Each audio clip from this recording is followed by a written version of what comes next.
Terima kasih untuk penyambutan yang sangat baik sekali dari teman-teman hamba Tuhan di kawasan ini. Bagi kami, totalnya ada 9 orang majelis daerah plus istri. Jadi mungkin rombongan terbesar dari majelis daerah selama ini yang pernah datang ke daerah ini. Puji Tuhan. Semua karena kasih dan kemurahan Tuhan. Saudara-saudara sekalian, saya ingin menyampaikan 4 perkataan Yesus setelah Yesus bangkit. Saya ingin kita menyimak secara cepat dalam 15 menit ke depan tentang hal ini.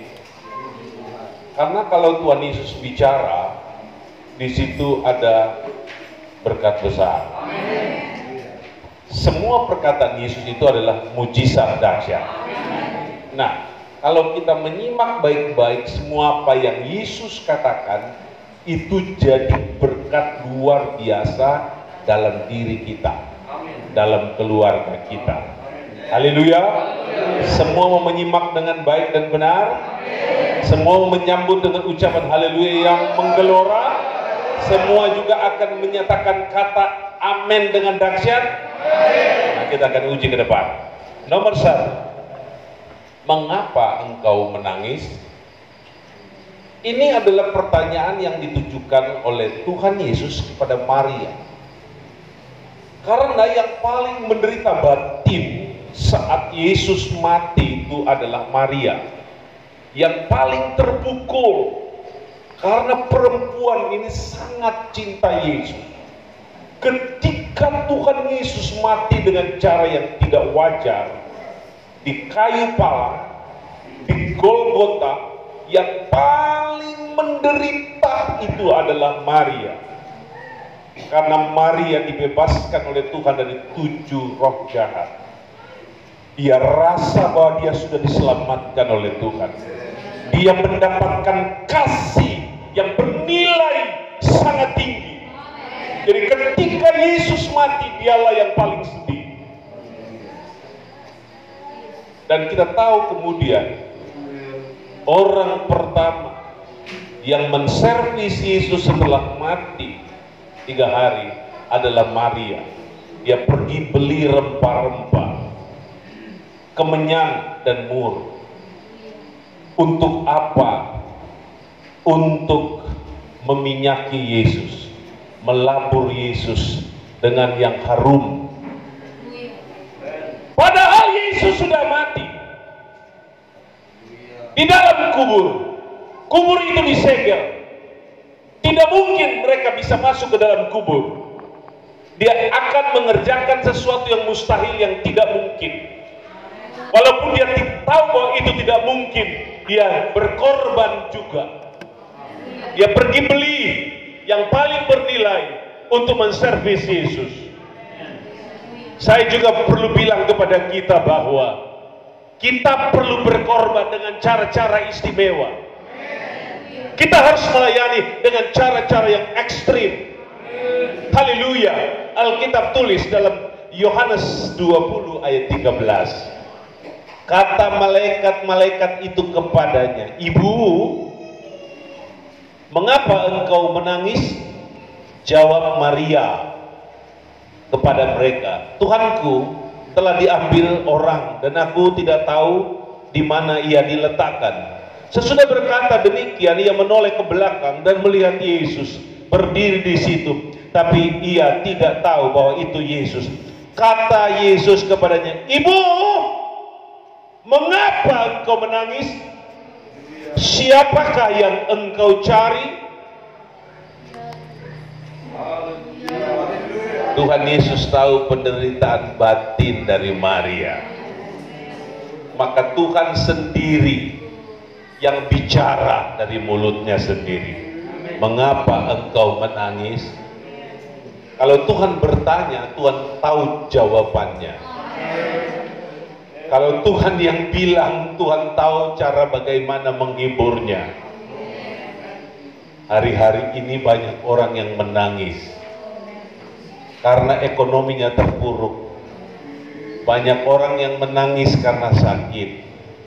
Banyak orang yang menangis karena masa depan. Banyak orang yang menangis karena banyak pergumulan dan persoalan. Hari ini Tuhan Yesus datang bertanya, mengapa engkau menangis? Kalau dia datang, dia tak hanya sekedar bertanya, dia akan memberikan penyelesaian. Haleluya. Ini berita Paskah. Berita Paskah. Yesus sudah bangkit dari antara orang mati. Hal yang sama dia tanyakan kepada kita semua malam hari ini. Mengapa engkau menangis? Mengapa engkau sedih? Mengapa hatimu terenyuh? Mengapa kondisimu terpuruk? Haleluya. Dia datang untuk menyelesaikannya. Apapun pergumulanmu malam hari ini, Ia tetap Tuhan. Kalau Dia tetap Tuhan, Dia datang untuk menolong kita. Ibu-ibu gembala dan bapak-bapak gembala, saya tahu ada begitu banyak pergumulan. Boleh engkau daftarkan 1000 pergumulanmu, hanya satu yang mampu menjawabnya. Namanya Yesus. Tuhan tahu air matamu dan kepedihanmu. Tuhan tahu pergumulanmu dan kesusahanmu. Dia datang malam hari ini. Glory bagi nama Tuhan. Untuk dengan cara yang istimewa. Urabatasi kiara lawasa karala. Urabasa karata karala.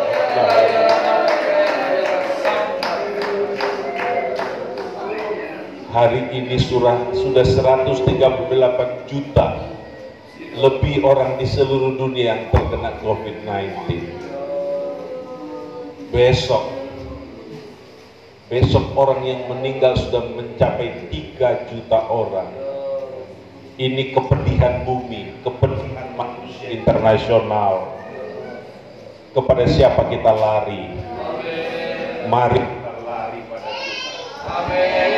Mari kita lari sama Tuhan. Mari kita datang kepadanya. Engkau angkat 2 tangan ke atas yang mau berserah kepada Tuhan. Ada jemaat Tuhan di sini yang mau datang sama Tuhan. Tuhan mau datang padamu dan bertanya, mengapa engkau menangis? Waktu Tuhan Yesus bertanya kepadanya, maka tiba-tiba Tuhan Yesus berkata, Maria. Maria. Orang pertama yang Yesus sebut namanya setelah bangkit, namanya Maria. Orang pertama yang dipanggil oleh Tuhan, orang pertama yang ada di hati Yesus setelah bangkit, orang pertama yang mendengar suara Yesus, panggilan nama dari Yesus namanya Maria. Hari ini dia mau panggil nama saudara. Dia mau panggil nama saudara. Terimalah panggilan itu, jangan keraskan hatimu. Kasih tepuk tangan kepada Tuhan.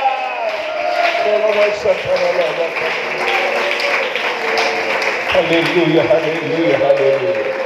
Akhirnya Maria tahu siapa yang memanggilnya. Seketika itu juga hidupnya dilanda kegembiraan. Hidupnya mengalami sukacita. Kondisinya ada pada keadaan bahagia sempurna. Tuhan menjawabmu hari ini. Katakan amin. Kata kedua yang muncul dari Yesus yang ditujukan kepada perempuan-perempuan saat dia bangkit adalah jangan takut. Dunia yang kita tinggali sekarang diliputi oleh ketakutan-ketakutan yang hebat. Ketakutan akan penyakit, ketakutan akan kematian, ketakutan akan kehilangan harta benda, ketakutan akan kehilangan banyak hal, ketakutan akan gempa bumi dan bencana lainnya, ketakutan apa yang akan dimakan hari esok. Tapi Yesus muncul di tengah rasa takut dan dia bilang dalam Matius 28 ayat 9, tiba-tiba Yesus berjumpa dengan mereka dan berkata, salam bagimu. Mereka mendekatinya dan memeluk kakinya serta menyembahnya. Maka kata Yesus kepada mereka, jangan takut. Jangan takut. Haleluya. Jangan takut dengan virus itu. Ada Tuhan yang menyembuhkanmu dan menolong. Glory bagi Tuhan. Jangan takut dengan penyakit kanker. Jangan takut dengan penyakit jantung. Jangan takut dengan situasi buruk di sekitar kita. Selama ada Tuhan, selama sanggup untuk menolong kita. Haleluya. Dunia sedang dilanda dengan ketakutan-ketakutan yang hebat. Curiga satu dengan yang lain. Kondisi alam dengan pancaroba yang begitu cepat. Hari ini tenang, besok menggelora. Menit ini tidak berbahaya, menit berikut menjadi sangat berbahaya. Tadinya tidak mencekam, tapi tiba-tiba menjadi begitu mencekam dan menakutkan. Tiba-tiba Yesus datang dan berkata, jangan takut.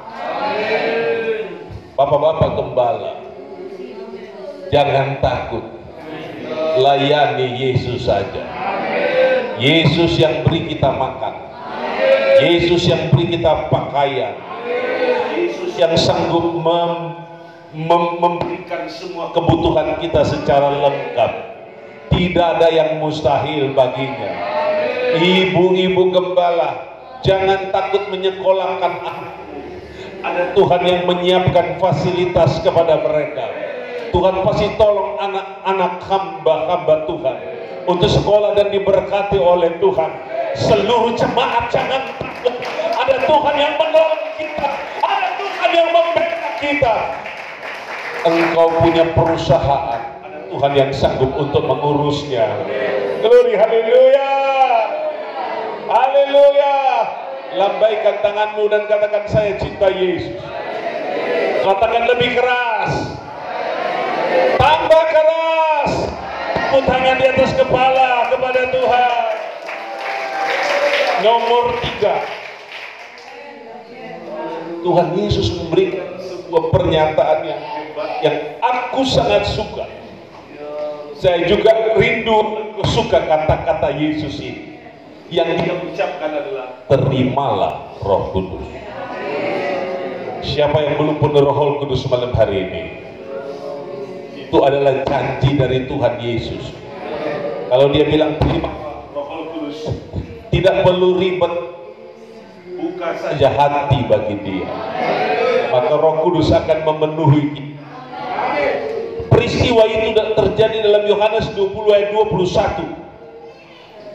Maka kata Yesus sekali lagi, damai sejahtera bagi kamu, sama seperti Bapa mengutus aku, demikian juga sekarang aku mengutus kamu. Ayat 22. Dan sesudah berkata demikian, ia mengembusi mereka dan berkata, terimalah Roh Kudus, terimalah Roh Kudus, terimalah Roh Kudus. Ini bicara soal tembusan surga. Tiupan Yesus. Pemimpin puji-pujian harus penuh Roh Kudus. Pemain musik harus penuh dengan Roh Kudus. Pengkhotbah harus penuh dengan Roh Kudus. Anak-anak Tuhan harus penuh dengan Roh Kudus. Kita semua harus penuh dengan Roh Kudus. Terimalah Roh Kudus. Ini adalah pemberian yang paling mahal. Roh Kudus adalah pemberian yang paling mahal. Karena kita tahu bahwa Roh Kudus itu adalah salah satu dari Tritunggal Allah. Ini diberi cuma-cuma, tidak pakai bayaran. Saya minta buka hati buat dia, buka hati buat Roh Kudus, hormati Roh Kudus. Saya yakin sekali ada tiang awan, ada tiang api di Pulau Peling, di Pulau Peling. Tuhan Yesus sayang orang-orang Peling. Haleluya. Tuhan Yesus sayang kita semua. Kita semua mau dilawat dengan api Roh Kudus. Tunaya sintara batakara maya kuria lalasa. Haleluya, haleluya.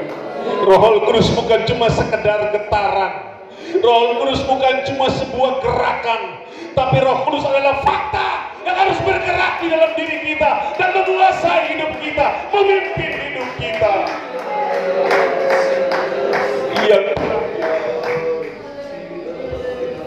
Saya ingin sekali perkataan Yesus yang merupakan pertanyaan ini kita simpan di hati kita. Di laut Tiberias, di danau Galilea itu ada 7 orang ahli sedang menangkap ikan, dipimpin oleh Petrus, sang maestro, sang ahli tangkap ikan. Sejak dari kanak-kanak sampai usia sekitar 30-an, 40-an tahun, dia sudah bekerja sebagai nelayan. Dialah ahlinya. Dia profesional. Tapi dari sore hari sampai pagi hari, dia dengan 7 teman-temannya yang rata-rata penangkap ikan ahli tidak menangkap seekor ikan pun. Nihil, minus, yang tersisa hanyalah rasa lelah yang hebat, kecapean yang luar biasa. Tiba-tiba muncul seseorang di tepi danau Galilea dan ia membuat sebuah pertanyaan. Yohanes 21 ayat yang kelima, kata Yesus kepada mereka, "Hai anak-anak, adakah kamu mempunyai lauk pauk?" Jawab mereka, "Tidak ada." Ini sama dengan kita. Dompet kosong, beras tiada, musim mencabut bete masih lama. Ini tentang kita. Duit sekolah anak habis. Ini tentang kita. Bayar listrik tidak ada. Beli bensin habis. Ini pengalaman kita gembala-gembala. Pengalaman ibu-ibu gembala. Kosong. Tidak ada. Ini pengalaman jemaat. Modal habis. Nyaris bangkrut. Kita punya jawaban yang sama. Adakah lauk pauk padamu? Tidak ada. Kosong melompong. Yang ada adalah kekecewaan, kesusahan, juga kelelahan. Tapi dengar saya bilang, dalam kondisi itu Yesus hadir. Yesus datang. Ini yang aku suka. Haleluya. Haleluya. Haleluya. Haleluya. Kita punya jawaban yang sama. Tapi di tengah situasi seperti ini, Yesus hadir. Yesus datang. Haleluya. Kita orang mau membangun, tidak ada. Tapi di tengah situasi yang paling mencekam, Yesus hadir. Ada 2 pengertian di sini. Yesus ingin mencari sesuatu dari kita. Apa yang kita mau beri sama Tuhan? Adakah lauk padamu? Tuhan mau makan. Cuma Tuhan harus tahu itu. Sering-sering datang ke pastori, lihat masih ada rica atau ada? Tidak. Ada tomat bawang atau tidak? Ada kangkung atau bayam atau tidak? Ada bete ubi atau tidak? Ada beras atau tidak? Cermat yang cerdas harus datang ke pastori, bukan untuk lihat kelemahan, lihat kekurangan. Di sini sebenarnya Tuhan menginginkan mereka untuk berkorban. Kemudian apa yang terjadi? Tuhan bilang, labuhkan bukamu di sebelah kanan, lempar di sebelah kanan. Dan untuk kalian jangan protes, lakukan saja. Ketika mereka melakukannya, mereka menariknya, dan mereka tidak sanggup menariknya karena banyak ikannya dan penuh. Haleluya.